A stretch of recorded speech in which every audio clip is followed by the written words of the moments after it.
नमस्कार. SB Shinde dairy form या YouTube चॅनलमध्ये आपलं सगळ्यांचं स्वागत आहे. तर आज आपण बघूया आमच्या एका डेअरीची टूर. तर असं ही मेन रोडवर डेअरी आहे.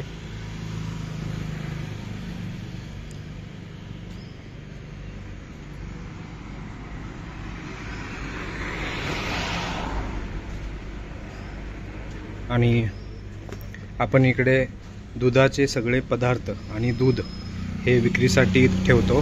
प्लस बेकरीचेही आयटम्स इथे असतात. आणि इथं शाळेचा बस स्टॉप असल्या कारणाने हे चॉकलेट्स, बिस्किट्स नाही ॲक्च्युली चॉकलेट्स आणि हे कॅन्डीज वगैरे असतात. हो आहे. कस्टमर आल्यामुळे आपण पॉज करूया 2 मिनिट. तर आपण इकडं अंडी पण ठेवतो आणि ह्या सगळ्या चिप्स असतात. आणि इकडे हे सगळे मसाले आहेत. जेवढे काही आपल्या भाज्यांना जे मसाले लागतात ते सगळे असतात. आणि हे 2 फ्रीज आहेत. हा 500 लिटरचा फ्रीज आहे. हा पण 500 लिटरचा फ्रीज आहे. हा आम्ही फक्त दुधासाठी ठेवतो. ह्याच्यामध्ये सकाळी हे असं मोठे कॅन आम्ही आणतो 40 लिटरचं. आणि इकडं असे पॅक करून आम्ही हे पाकिटं ठेवतो. तर हे 1 लिटरचं आहे आणि हे अर्ध्या लिटरचे आहेत. साधारण सकाळी 1 कॅन आणतो आपण आणि संध्याकाळी 1 कॅन आणतो. हा एक बॉटल फ्रीज आहे, कोल्ड्रिंकचा फ्रीज. ह्याच्यामध्ये कोल्ड्रिंक्स असतात, पाणी असतं आणि चॉकलेट असतात, डेअरी मिल्क आणि किटकॅट. आणि पनीर पण आपण ह्याच्यातच ठेवतो. आता हे पाव किलो आहे. पाव किलोचे हे पाकिट आहे आणि हे 125चं पाकिट आहे, 125 ग्रॅमचं. आणि मग पाणी, सोडा आणि जिरा सोडा, स्प्राईट, स्टिंग वगैरे हे असे कोल्ड्रिंक्स असतात. आणि ह्या फ्रीजमध्ये आपण दही, ताक, बासुंदी, त्याच्यानंतर खरवस, दूध हे सगळं ठेवत असतो. इथं दह्याचा डबा असतो. आता दही सध्या अजून यायचं आहे आपल्याला, ते दुपारी येईल. तर सध्या आम्ही दह्याचे असे पाकिटं करून ठेवलेले आहेत असे. तर साधारण हे 20 रुपये 30 रुपयाचं दही आहे असं पॅकेजिंग म्हणजे. आणि हे खरवस दूध वगैरे पण असतं आपल्याकडं. तूप असतं. तूप आम्ही बाहेरच ठेवतो, पण तुपाचं सध्या आता शॉर्टेज असल्यामुळं तूप नाही. हे आमचं छोटंसं मंदिर दुकानातलं. आणि हे आमचे दैवत छत्रपती शिवाजी महाराज. आणि या साईडला हे पनीर आहे. ज्यांना कस्टमाइज पाहिजे असतं, म्हणजे थोडंफार कमी जास्त, तर आम्ही असं कट करून पण देतो. आणि इकडे हे श्रीखंड आहे. हे पाव किलो आणि हे अर्धा किलोचं पॅकिंग आहे. आणि इकडे बासुंदी आहे. ही पाव किलोची पॅकिंग आहे आणि ही अर्ध्या किलोची आहे.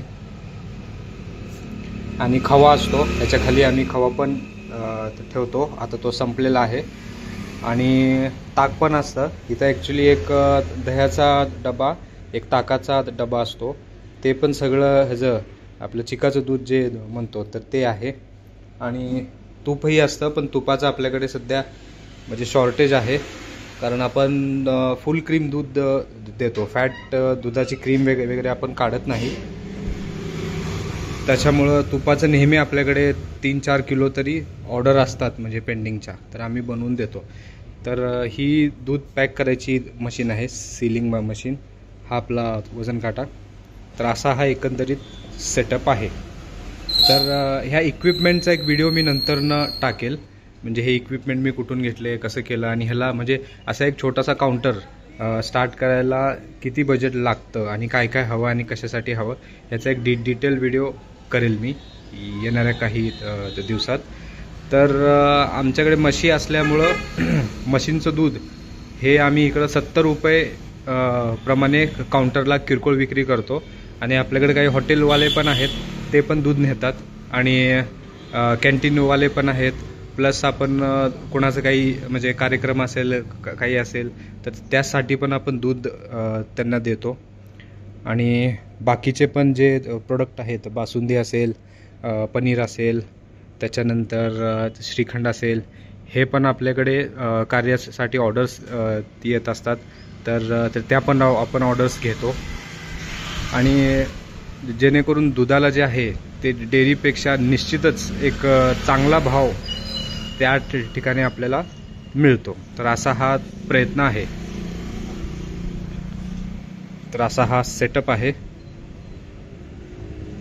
तर माझं एक मत असेल की आपण जिथं का असे ना, आपल्या जर आसपास गाव असेल, तालुका असेल, तर त्या ठिकाणी आपण असं एक छोटंसं काउंटर, आता हे साधारण 10x12 आहे, तर असं छोटंसं काउंटर टाकलं तर दुधाला चांगला रेट मिळू शकतो. Okay, thank you.